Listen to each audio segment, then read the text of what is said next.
Factory बंद है और चूंकि मैंने खुद अपना फैक्ट्री 24 तारीख को बंद कर दिया था। हमारे फैक्ट्री में लगभग 700 लोग काम करते हैं। प्रतिदिन हमारे प्लांट पर करीब 1.5 लाख का नुकसान होता है। हमें लुभावने वादे किए गए थे। ये मीटिंग हुई थी। ये बिहार का एथेनॉल पॉलिसी है। एथेनॉल मार्केट में नहीं बिकता। एथेनॉल जब भी बिकेगा तो पेट्रोलियम कंपनियां ही खरीदेंगी। हम लोग जो प्लांट है ना, जैसे मेरा प्लांट है, वो डेडिकेटेड एथेनॉल ही बनाता है। उसको बोलते हैं डीईपी। पैसा नहीं रहेगा, एनपीए हो जाएंगे। जितने प्रॉपर्टी मॉर्गेज किए थे सब नीलाम हो जाएंगे।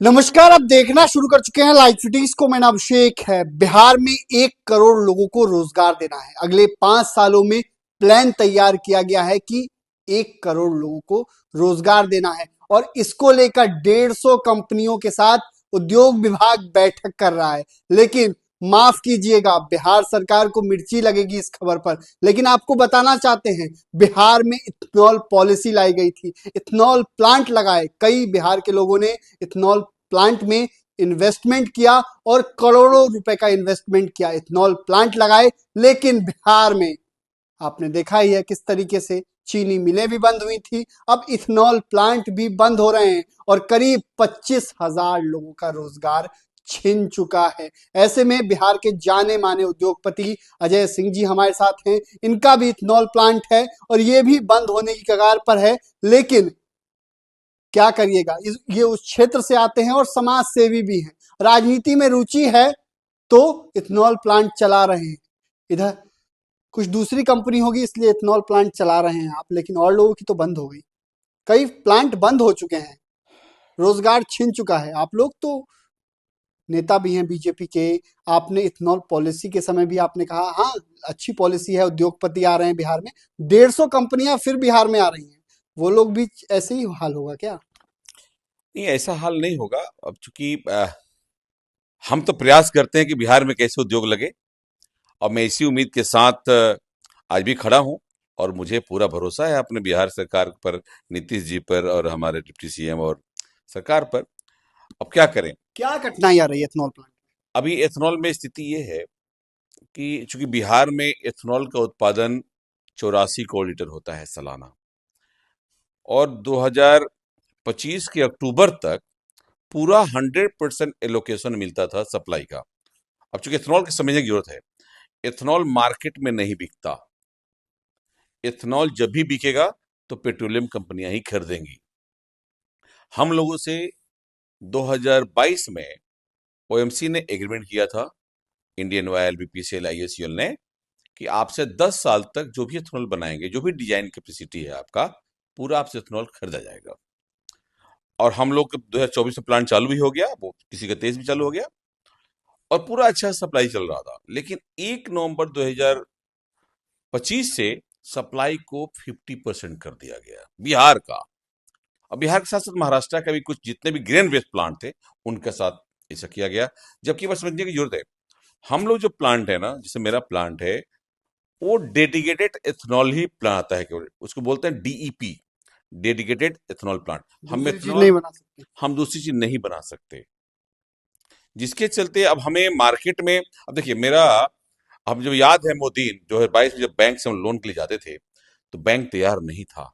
उस बैंक से लोन दिलाने के लिए बिहार सरकार, केंद्र सरकार लगातार मीटिंग करता था बैंकों से कि नहीं, आप लोग इथेनॉल पॉलिसी को सपोर्ट करिए, पूरे देश में सपोर्ट करिए, पूरे आरबीआई भी इन्वॉल्व हुआ, सब इन्वॉल्व हुआ, सपोर्ट करिए, आपका कहीं पैसा नहीं बढ़ेगा। अब आज स्थिति बनी है कि 50% लोकेशन पे कोई फैक्ट्री नहीं चल सकती। हम मार्केट हमारे लिए है नहीं, हम मार्केट बेच नहीं सकते। आज बैंक भी साइलेंट है, चुप हो गया, भाई हम क्या करें। वो तो हमारा बैंक क्या करेगा, हमारा पैसा नहीं रहेगा, एनपीए हो जाएंगे। जितने प्रॉपर्टी मॉर्गेज किए थे सब नीलाम हो जाएंगे। यही प्रॉपर्टी होता है। नीलाम होने की कगार पर है। एक लोन लेने के लिए जो भी फैक्ट लगाए हैं, किसी का 100 करोड़ का लोन है, किसी को 150 करोड़ का लोन है, किसी को 80 करोड़ का लोन है, तो लोन लेने के लिए बैंक उस 200% उससे मॉर्गेज करती है। एक तो जो फैक्ट्री की प्रॉपर्टी है वो मॉर्गेज ही है, साथ में कोलेटरल अलग से आपको मॉर्गेज करना पड़ता है। तो सारी प्रॉपर्टियां नीलामी रहती है, सब बैंक में उसका पेपर बंधक ही रहता है। सब बिजनेसमैन का यही हाल है। जब बंद पड़ गई हैं फैक्ट्रियां तो अब क्या स्थिति है? हाँ, अभी स्थिति, अभी तो फैक्ट्री बंद है, और चूंकि मैंने खुद अपना फैक्ट्री 24 तारीख को बंद कर दिया था, क्योंकि अभी सप्लाई का ऑर्डर है नहीं। 6 महीने का ऑर्डर है तो 1 महीना चलाना है, 1 महीना बंद करना है। लेकिन फिर देखा हमने, इतना तकलीफ लड़कों को होने लगी थी, इतने लोग का फोन आने लगा, और मुझे खुद इतना दया आ रहा था कि क्या करूं।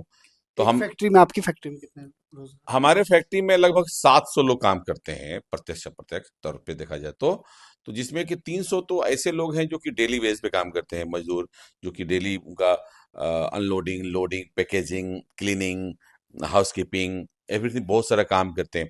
तो उन लोगों की तो रोजी पूरी छीन गई थी। और टेक्निकल लोग भी हैं, करीब 300 लोग टेक्निकल काम करते हैं। तो अभी चूंकि उनकी इतनी दिक्कतें आ गई थी, उन लोग को लगा कि हम लोग कहाँ चले जाएंगे, बहुत दूर से आए थे, ऐसे भावनात्मक पोस्ट लिखते थे, इतना लिखते थे, रोते थे। तो हमने अब मजबूरन मैंने प्लांट को 5 तारीख से चालू किया कि चलो एक काम करते हैं कि प्लांट को 50% कैपेसिटी पर चालू करते हैं। फिर हमने आकलन किया, पूरा पूरा टीम बैठाए, हम लोग अपने बैठे, हम कितने जीएम का लोग। नुकसान हो रहा है?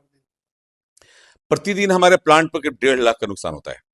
अब चूंकि अ, सारा खर्च तो वही है, केवल ग्रेन जो अनाज को जो खपत करना है वो कम होता है, क्योंकि हमें कम माल बनाना है, क्योंकि हम बेच नहीं सकते। लेकिन सारा खर्चा, सैलरी वही है, ईंधन वही है, सारे कुछ तो खर्चा वही होंगे। तो अभी नुकसान हो रहा है, हम नहीं, प्रॉफिट पे नहीं जा पा रहे हैं, अच्छा, नुकसान हो रहा है। जिस तरीके का ये जो सरकार का फैसला आता है, किस रूप में देखते हैं? अगर आगे भी अब कोई फैक्ट्री में अगर नई प्रोत्साहन नीति आती है, जैसे इथेनॉल प्लांट की नीति आई, आगे भी कोई नीति आती है, तो आप लोग भरोसा अब नहीं कर सकते ना? अभी तो भरोसा टूटा है, ये भरोसा नहीं टूटा कह ना? सकते, बिग भरोसा टूटा धोखा है। मिला ना? देखिए, अभी हमारे साथ, देखिए हम लोग लगातार बिहार सरकार के पास जा रहे हैं। हम मुख्यमंत्री जी को आवेदन दिए, सभी को आवेदन दिए। हम आज से नहीं, अक्टूबर, जब से हमारे पास 17 अक्टूबर 2025 को हमारे पास, जब हम लोग पास मेल आया कि आप लोग के लोकेशन 50% कर दिया गया, ऑर्डर जब सप्लाई का आया, तो उसी दिन से हम लोग प्रयास करना चालू किए कि भाई हमारे साथ गड़बड़ हो गया। ये इसका असर जाके दिसंबर में दिखेगा, क्योंकि जब जिसे सप्लाई करना होगा हमारे पास ऑर्डर नहीं रहेगा तो क्या कर पाएंगे, और वो असर अब दिखने लगा है। फैक्ट्रियां बंद होने लगी है, क्योंकि अब क्या है, क्या फैक्ट्रियां चला के लोग 1.5 महीने चलाया, 2 महीना का माल बना लिया, अब फैक्ट्री बंद करके पूरा सप्लाई करेंगे।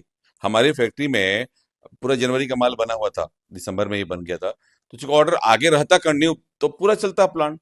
और प्लांट जब तक 100% कैपेसिटी पर नहीं चलेगा, वो प्रॉफिट जनरेट नहीं करता, वो लॉस में जाएगा। लॉस में जाना ही है, और लॉस में धंधा आप कितना दिन कर पाएंगे? मान लेते हैं हमने कमाया है 1.5 साल, तो क्या सारा पैसा कितना कर पाएंगे? बहुत संभव नहीं है। हमें हालांकि उम्मीद है बिहार सरकार से, हमें नीतीश जी से उम्मीद है कि अगर हमारे माननीय मुख्यमंत्री जी चाह दें तो संभव है। क्योंकि बिहार को देश में अलग नजरिया से देखने की जरूरत है। बिहार को रोजगार की जरूरत है, बिहार को उद्योग की जरूरत है। तो बिहार को खड़ा करना होगा। अब बाकी देश में आज जो हुआ है, क्यों हुआ ऐसे घटना? ये मेरे पास साथ में कागज है, मैं दिखाऊं आपको। ये देखिए, ये पूरा हमारे हाथ में कागज है। ये पूरे देश में हमारा ग्रेन एथेनॉल का कोटा काट करके किसको दिया गया? शुगर मिल वाले को, कोऑपरेटिव शुगर मिल। क्या कि कोऑपरेटिव शुगर मिल एथेनॉल बनाएंगे और हम बंद हो जाएंगे। हम पहले तो नहीं कहा गया था कोऑपरेटिव शुगर मिल बनाएंगे, अगर उन्हीं से एथेनॉल बनवाना था तो हमारी आवश्यकता नहीं थी, हमें क्यों बुलाया गया? हमें आज पॉलिसी बनाई गई इथेनॉल की, आप देखेंगे बड़े बड़े हमें लुभावने वादे किए गए थे। ये हमें ये मीटिंग हुई थी, ये बिहार के इथेनॉल पॉलिसी है। इथेनॉल उत्पादन प्रोत्साहन नीति 2021। सरकार कह रहा है कि हमने 5 करोड़ रुपया आपको प्रोत्साहन निधि दे रहे हैं, इंटरेस्ट माफ कर रहे हैं 50%। तो उसी से काम तो नहीं होता ना, हमें सैलरी देना है, क्रेन खरीदना है, खर्चे करने हैं। तो नुकसान हो रहा है। और देखिए, ये नुकसान केवल हमारा नहीं है। अगर सरकार ने नहीं सुना तो आगे क्या स्थिति है? अब नहीं सुनेगा तो हम लोग क्या करेंगे? मतलब कि मरता क्या ना करता, कुछ तो भाई दाल पानी चलाने के लिए तो कुछ करना पड़ेगा। अब हम लोग अपना विश्व में तलाश रहे हैं जगह कि कहाँ जाएं, कहाँ काम करें। तो वो तो अपना फ्यूचर देखेंगे, लेकिन हमें प्रयास करें।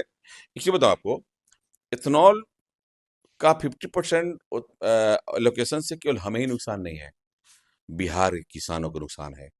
आज देखिएगा, बिहार जब हम इथेनॉल बना रहे थे पूरा भरपूर मात्रा में, तो आपका मक्का का कीमत 12 रुपया से 26 रुपया, 27 रुपये गया था, बिक रहा था, किसान खुशहाल हो गए थे। आपका चावल, धान का कीमत पिछला बार 23-24 में बिका था, ब्रोकेन राइस 26-27 बिकता था। आज की स्थिति क्या है? 15 रुपए में कोई धान खरीदने तैयार नहीं है। क्यों? क्योंकि उससे हम इथेनॉल बना रहे थे, तो हम उत्पादन कर रहे थे, हमें जरूरत है। हमारे जिसे कहते थे ना कि ये किसान अन्नदाता ने ऊर्जादाता ही बनेंगे। तो ऊर्जादाता कैसे बनेंगे जब उनका नाम नहीं लीजिएगा? हमें आज जरूरत है, हमारा देश बिहार जो है ना, देश में कृषि प्रधान राज्य है और यहाँ के लोग कृषि पर आधारित है। हमें किसानों को जब आपने मक्का लगवा दिया, हमारे बिहार में मक्का पहले 30 लाख मेट्रिक टन होता था साल में, अभी 60 लाख मेट्रिक टन हो रहा है। ये तो जल्द हो रहा है और आपने बंद कर दिया। वो मक्का कहां जाए? किसान रोड फेंकना पड़ेगा। तो ये जरूरत है, केवल हमारा ही नहीं, किसानों को सोचने की जरूरत है कि किसानों को कैसे लाभ होगा। बिहार को अलग नजरिए से देखना होगा और मैं तो कहूंगा कि जितना जल्द हो सके माननीय मुख्यमंत्री जी को इसमें हस्तक्षेप करना चाहिए। उनको सीधा प्रधानमंत्री से इस विषय में बात करनी चाहिए। हमने लेटर दिया उनको। ये देखिए, ये प्रधानमंत्री कार्यालय से मेरे पास लेटर आया है। मैंने उनको पत्र दिया था, पूरे ये समस्या हुई, वहां से भी खत आया कि आपका पत्र मिला है। यहां तक कि हमने माननीय मुख्यमंत्री जी का भी लेटर दिया है, वहां भी रिसीव करा है और पूरा एसोसिएशन से हम लोग है। तो हमें जरूरत है कि माननीय मुख्यमंत्री, जब तक मुख्यमंत्री इन्वॉल्व नहीं होंगे ये सॉल्व नहीं होगा। उनका एक कॉल जाएगा पीएमओ कि बिहार को अलग देखना होगा, देखिए दूसरे से लोकेशन मिल जाएगा। तो बिहार को अलग नजरिए से देखना होगा, लेकिन सरकार के जो दावे थे और वादे थे, उस दावे और वादे की हकीकत क्या है सोच सकते हैं। अगर ऐसा ही होगा तो क्या बाहर की कंपनियां बिहार में आएंगी? क्या बिहार में अगले 5 सालों में 1 करोड़ रोजगार दे पाएंगे? ये तो रोजगार छिन रहा है, किसानों का भी और जो नौकरी करते हैं उनका भी। तो ऐसे में देखना होगा क्या सरकार कब तक इस पर फैसला लेती है, क्या नीतीश कुमार संज्ञान लेते हैं, क्या केंद्र सरकार से बातचीत होती है, क्या बिहार के 15 से अधिक इथेनॉल प्लांट क्या फिर खुल पाएंगे जो बंद होने की कगार पर है। बने रहिए लाइव सिटीज के साथ।